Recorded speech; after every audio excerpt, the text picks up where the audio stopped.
क्या कहा उसने? मोबाइल मांगने वाले बच्चे के हाथ पर जलती हुई अंगार रखो। इसका कारण है आजकल बच्चे मोबाइल के नाम पर इंस्टाग्राम, फेसबुक और न जाने क्या क्या क्या क्या देखते हैं।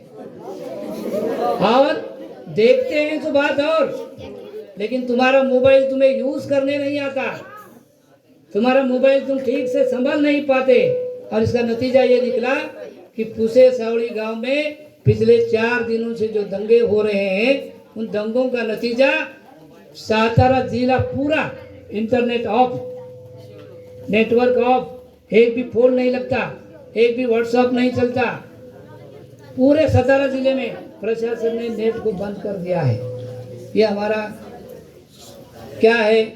आधुनिक तंत्रज्ञान अमेरिका ने फेंक कर दी हुई टेक्नोलॉजी है। मोबाइल आज से पहले 10 साल पहले अमेरिका ने जो फेंक दिया, वो हमने नया कह के स्वीकार किया। हम कृषि प्रधान देश के नागरिक कहते हैं अपने आप को। कृषि प्रधान देश के नागरिक, आपके खेती की उपज कितनी है? हम कहते हैं कि हम अनाज के बारे में स्वावलंबी हो गए। हमारे से छोटा देश है इस्राइल। लक्ष्य आहे का बघा, काही मुलांचं लक्ष नाही। हमारे से छोटा देश है इस्राइल, बहुत छोटा है। वहां की खेती इतनी प्रगत है, इतनी प्रगत है कि वहां का किसान खेती को पानी नहीं देता, फसल को पानी देता है, फसल को। हमारा किसान मोबाइल पर खेती को पानी देता है, मोबाइल पर मोटर शुरू करता है और वो घर में बैठता है और उसके खेत का जो गन्ना है वो बाजू वाले के खेत में जाकर पड़ता है। देखा है आपने कभी? हमारे खेत में जो पानी आता है कुएं से निकलने वाला, वो पानी हमारे खेत से निकलकर हमारी फसल को लेकर दूसरों के खेत में चला जाता है, तब हम जाकर देखते हैं। और इस्राइल में किसान अपने खेत तक एयर कंडीशन 20 लाख रुपए कीमत की गाड़ी में बैठकर अपनी खेती में जाता है। और हमारे देश के किसानों को पहनने के लिए चप्पल है, खेत में जाने के लिए गाड़ी है। विचार कीजिए, ट्रैक्टर है, लेकिन ट्रैक्टर का प्रयोग हम किस लिए कर रहे हैं? जो अनाज हम उगा रहे हैं वो खाने के बाद हमारे पीछे हजारों बीमारियों का तांता लग गया है। तो इस दृष्टि से हम कहाँ हैं, हमारा अस्तित्व कहाँ है, ये जरा हमें सोचने की आवश्यकता है। तो बड़ी बात यहाँ पर गणित के गायकवाड़ जी ने हमारा सत्कार किया, उनके लिए मैं उनका बहुत बहुत धन्यवाद करता हूँ। यहाँ पर मैंने अभी आपके प्रधान अध्यापक जी के केबिन में बैठने के बाद मैंने पूछा, आपके स्कूल को बहुत बड़े आदमी का नाम है, हिंद केसरी गणपतराव अंधड़कर, इतना बड़ा नाम है। और उस नाम के जो पीछे एक बहुत बड़ी प्रेरणा है, उस प्रेरणा से प्रेरित होकर आप में से कितने छात्र कुश्ती में आगे हैं? जरा कौन बताएगा मुझे? हाथ ऊपर करें। कुश्ती, अरे मैंने बाकी लोगों को मैंने पूछा नहीं, जिनको कुश्ती में इंटरेस्ट है या कोई काम करता है कुश्ती में, वही हाथ ऊपर उठाएगा, है ना? हाँ, 2 है, 3 है, बहुत अच्छा, 4 है, 5 लोग हैं, बहुत अच्छा, इधर भी 2 हैं। उनका नाम अगर रोशन करना है, हाँ हाथ नीचे करो, समझ गए हम। आपके अंदर बड़ी उर्मी है, बहुत बढ़िया बात है, लेकिन आपका वो जो चस्का है कुश्ती खेलने का, वो बनाए रखे। क्योंकि मैं जिस गांव से आया हूँ उस गांव में मैट पर नहीं, गद्दे पर कुश्ती खेलने वाला एक पहलवान है मेरे गांव में। और वो राजाराम बापू सहकारी साकर कारखाना जो है इस्लामपुर में, उनके संचालक हैं पहलवान शिवाजीराव साळुंके। कोल्हापुर खासबाग मैदान में उन्होंने कुश्ती की पूरी ट्रेनिंग वो पास की और वो मैट पर खेलने वाले बड़े खिलाड़ी बन गए और वो आज उस कारखाने के संचालक बने हैं। यानी कुश्ती खेल का फायदा उन्हें राजनीति में भी हुआ है।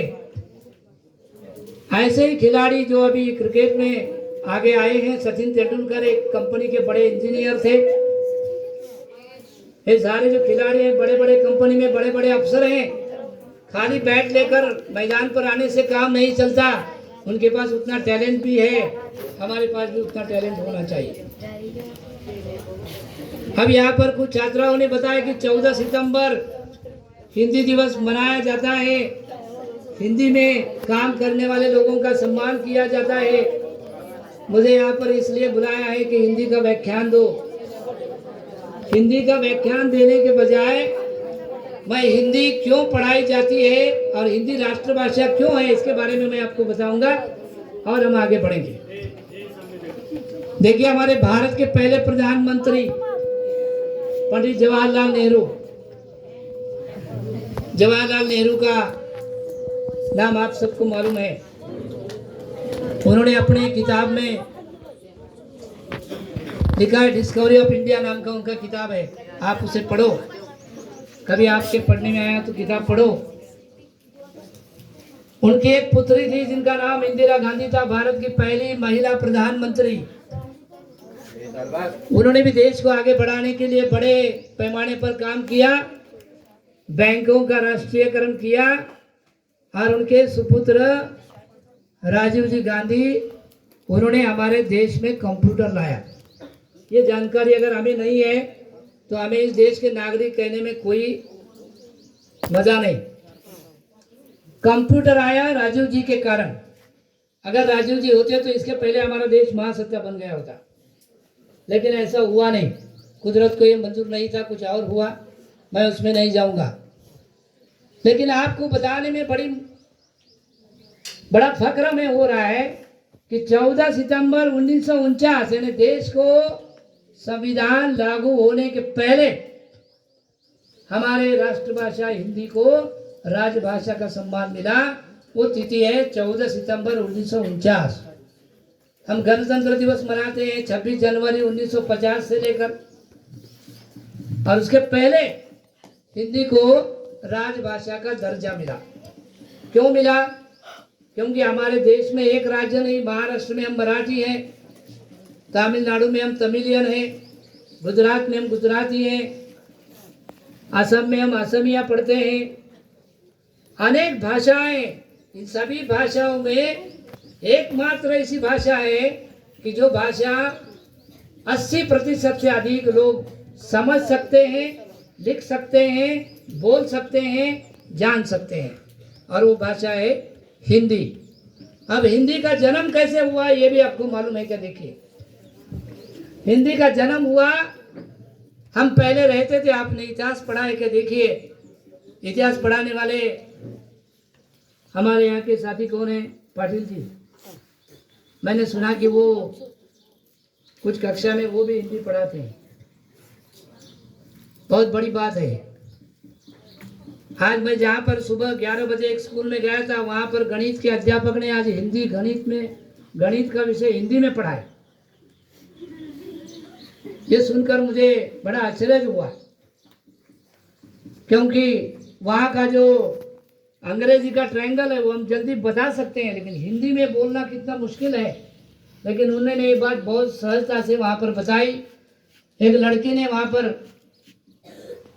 तेलुगु और हिंदी और मराठी और उर्दू में ऐसे मिलाकर एक कविता पेश की। उसे सुनकर भी मैं अचरज में पड़ गया। हो सकता है वो मुस्लिम लड़की हो, उसने उर्दू का वहाँ पर अध्ययन किया हो, तो बाद में मुझे पता चला कि वो लड़की उर्दू माध्यम से थी और बाद में मराठी माध्यम में आई। तो ऐसा हो सकता है। केरल में हम केरलियन भाषा बोल सकते हैं, लेकिन जब महाराष्ट्र में आएंगे तो केरल हमारे समझ में नहीं आएंगी केरलियन भाषा, लेकिन हिंदी हमारे समझ में आएगी। हमारे भाव एक दूसरे के सामने रखना है, भावों का आदान प्रदान करना है, तो उसके लिए एक ही भाषा है हिंदी, और उसकी लिपि है देवनागरी।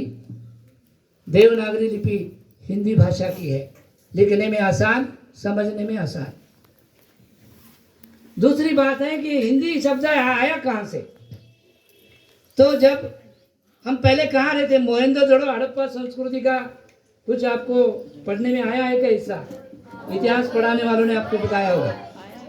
तो मोहनजोदड़ो हड़प्पा संस्कृति जिस नदी के किनारे विकसित हुई वो नदी का नाम था सिंधु। सही बात है ना? और ये सिंधु नदी के किनारे रहने वाले सारे सिंधी और उनकी भाषा भी सिंधी। लेकिन जब सिंधी का पारसी भाषा में अपभ्रंश हुआ तो स का ह हो गया और ह से वो हिंदी बना और हिंदी नाम हमारी राष्ट्रभाषा को पड़ गया। ये हमारा हिंदी का जन्म किसी और देश में नहीं, हमारे हिंदुस्तान में ही हुआ। इसलिए हिंदी का फक्र हमें होना चाहिए। सबसे ज़्यादा मैं उन लोगों को धन्यवाद देना चाहता हूँ, हमारे फिल्म इंडस्ट्री के सबसे बड़े अभिनेता हैं बिग बी, जिनका नाम या जिनको आपने कौन बनेगा करोड़पति में देखा होगा। ये नाम आपको जो मशहूर है, ये नाम इसलिए मैं आपके मुंह से सुनना चाहता हूँ, या मैंने इसलिए सुना कि आपको उनके बारे में क्या जानकारी है। वो सिर्फ करोड़पति का एक सीरियल चलाते हैं इतनी जानकारी है, वो सिर्फ फिल्म इंडस्ट्री में काम करते हैं इतनी जानकारी। हिंदी साहित्य से अमित जी का क्या रिश्ता है? ये अमित और अजीत नाम के दो भाई, अमित और अजीत नाम के दो भाई हिंदी के बहुत बड़े साहित्यिक हरिवंश राय बच्चन जी के घर पैदा हुए। हिंदी के बहुत बड़े साहित्यिक हरिवंश राय बच्चन जी के घर पैदा हुए। जब अमित की उम्र 7 साल और अजीत की उम्र 9 साल की थी, तब का एक किस्सा मैं आपको बताता हूँ, आप जरा ध्यान से सुने उसे। जब अमित 7 साल के थे और अजीत 9 साल के हैं और उनके बंगले के बाहर जो लॉन था, उस लॉन पर वो फुटबॉल खेल रहे थे भाई भाई दो। और उस समय राष्ट्र कवि मैथिली शरण गुप्त, जिन्होंने राष्ट्र कवि का सम्मान प्राप्त किया, उसका कारण भी मैं आपको बाद में बताऊंगा, लेकिन राष्ट्र कवि मैथिली शरण गुप्त और हरिवंश राय दोनों लॉन पर बैठकर चाय पी रहे थे और साहित्यिक चर्चा कर रहे थे। तब गेंद उनकी खेलते खेलते उनकी गेंद कहाँ पहुंची? राष्ट्र कवि मैथिली शरण गुप्त जी के पैरों में जाकर टकराई और वो गेंद लेने के लिए अमित वहां पर गया, जब छोटा था 7 साल का। तो वहां पर जाने के बाद गेंद उठाई और गेंद उसके हाथ में देते समय उन्होंने उनका हाथ पकड़ा और हाथ पकड़कर उनके हाथ की रेखाओं को देखा। राष्ट्र कवि मैथिली शरण गुप्त जी ज्योतिष शास्त्र के गाढ़े अभ्यासक थे। उन्होंने उसके हाथ की रेखाएं देखी और उसके हाथ की रेखाएं देखते देखते उन्होंने अपने मित्र हरिवंश राय बच्चन जी से एक वाक्य कहा। वो वाक्य बड़ा महत्वपूर्ण है, वो मैं आपको बताना चाहता हूँ। और फिर आप क्या हैं, आप किसके बेटे हैं, आप क्या करते हैं और आपको आगे क्या बनना है, आप ठहराइए। तो जो भविष्य